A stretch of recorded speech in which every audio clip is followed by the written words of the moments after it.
We live in a world that's obsessed with speed. Everything around us has been optimized for zero latency. You post a photo, you get a hit of dopamine in seconds. You order a meal, it's at your door in 20 minutes. We've been rewired to expect life to work like a vending machine. Put something in, you get something out, and do it right now. This isn't a lack of discipline. It's a survival glitch called hyperbolic discounting. Your brain is wired to value a small reward today over a massive reward later because, historically, later wasn't guaranteed. The modern world has weaponized this glitch. When you can't wait, it's because your primitive hardware has hijacked your logic. And here's the biggest mistake people make. They treat patience like a moral virtue. It's something you're told so you'll be a good person. They think it's about being polite and waiting your turn. But in the real world, patience isn't a virtue. It can be a competitive strategy, a form of asymmetric warfare against people who are slaves to their impulses. If you treat it like a virtue, you'll feel like a martyr while you wait. You'll feel like a victim of time. But if you treat it like leverage, you realize that waiting is actually how you bankrupt your competition. You aren't being patient, you are holding a position that your rivals physically cannot sustain. The stuff that actually matters, market dominance, real wealth, it all exists on a delayed curve. It doesn't just take time in some vague sense. It requires a brutal, silent waiting period. You can't bypass it. You can't productivity porn your way out of it. If you can't manage your relationship with time, you're just a pawn for the people who can. You're a consumer in a world of architects. Let's talk about the weight of that wait. Maybe you've been building for 2 years and you're barely breaking even. Or you've been grinding out content for 18 months and the growth is just flat. Just a horizontal line on a screen that feels like a flat line on a heart monitor. This is where everyone falls apart. This is the valley of disappointment. They look at the calendar and decide that the timeline is proof of failure. They tell themselves, if it was gonna work, it would have happened by now. They think the universe is sending them a sign to quit. But that's not how architecture works. When they build a skyscraper in a city like New York, the taller the building, the deeper the foundation has to go. For months, sometimes years, all anyone sees is a hole in the ground. It looks like a lack of progress. But that hole, that's the only thing keeping the whole thing from collapsing later. Your wait isn't a void. It's the engineering phase, so to speak. If success hit you today before you were ready, it wouldn't be a blessing. It would be a catastrophe. You'd be like a 10-ton bridge trying to carry 50. You'd snap. And what about the social tax? This is the part that people don't talk about because it's embarrassing. Waiting for years is a form of social arbitrage that feels degrading. While you're in that dark room phase, people are going to judge you. Your family will ask when you're finally going to make it.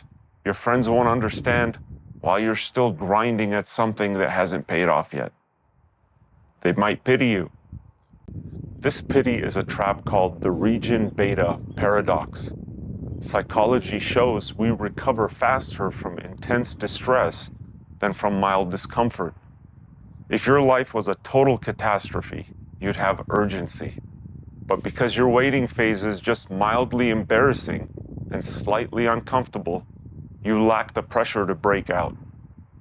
Most people stay mediocre because their lives aren't painful enough to force them to be great. This is the great filter. Most people quit right here because they care more about social validation than actual growth. They settle for a quick win or a mid-level job just to stop the questions. And by doing that, they pay a permanent tax on their potential. They quit because they can't handle the identity dissonance. When you have the ego of a winner, but the bank account of a loser, the mental friction is painful. And to stop that pain, most people don't change their reality. They change their identity. They kill their ambition so they can stop feeling like a failure and go back to being a normal person who fits in. But there is a trap here. Not all waiting is smart. Sometimes you're just waiting for a miracle that isn't coming. You're holding on to a dead idea or a model the market has already rejected. The goal isn't to wait blindly. It's to wait intelligently. You have to be a scientific optimist. You believe the win is inevitable, but you constantly stress test your methods. Ask yourself, am I actually learning or am I stagnant?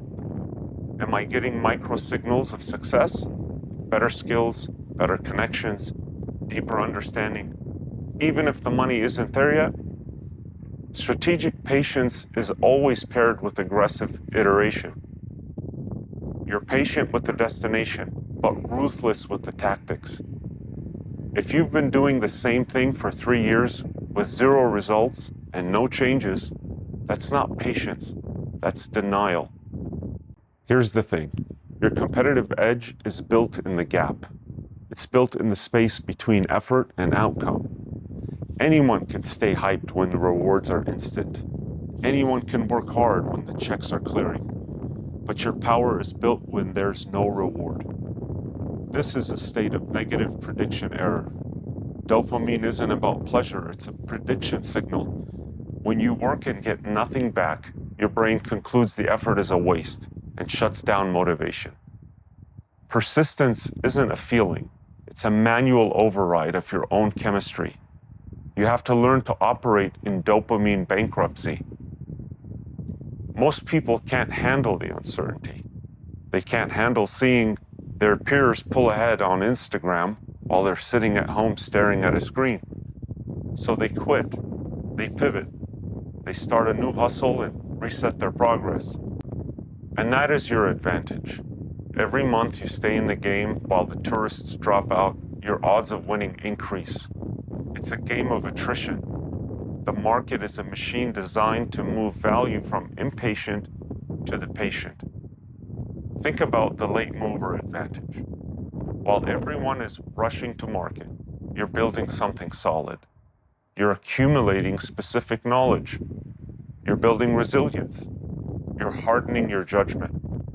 And by the time the opportunity finally hits, you've built so much mass that success isn't a surprise, it's a certainty. And everyone else will call it luck.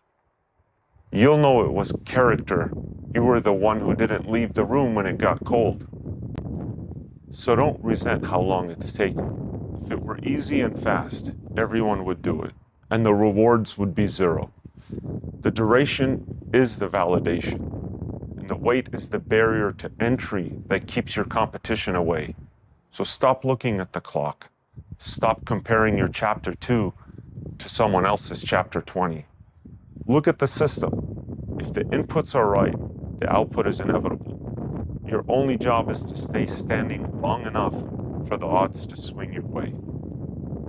Thank you for joining me on our talk today about patience. If you found it useful, please share it with a friend. Like and subscribe, it supports the channel. I'll see you in the next video. Thanks.